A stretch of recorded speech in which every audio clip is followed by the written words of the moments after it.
Simon & Schuster Audio presents 1 Year of Ugly, a novel by Caroline Mackenzie, read by Inés del Castillo.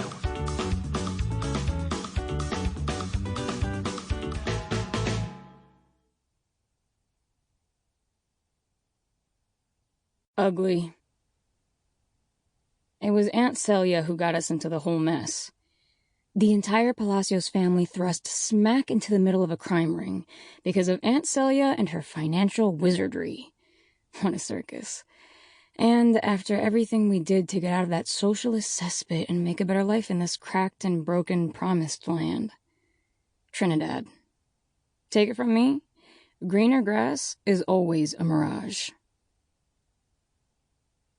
Lucky for Aunt Celia, she was dead by the time the shit hit the fan.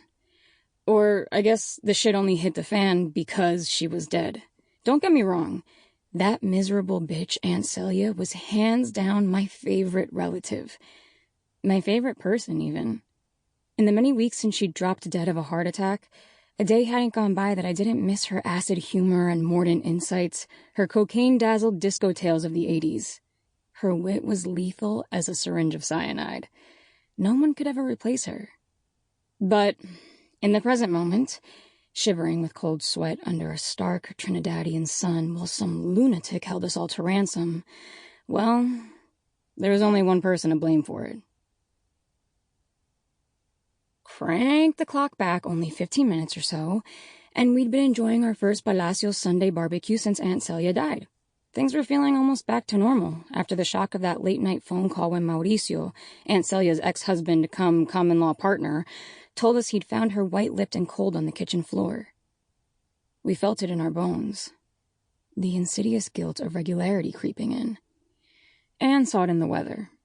At the time of Aunt Celia's death, the rainy season had soaked the earth, driving the violently vivid green of new life to spread across hills and coastlines and sprout from gutters and pavement cracks like an untamable verdant pestilence, while our own deluge of grief had forced new emotion to sprout from unexpected places in us. Vines of regret, blossoms of nostalgia. But now the rainy season was over. Ours and the island's. The downpours had dried up, and all that aggressive green overgrowing everything was drawing back from the landscape like the sea pulling back from the shoreline. We were drying out too. The fauna of grief was withering up in us, had stopped suffocating us like parasitic strangleweeds.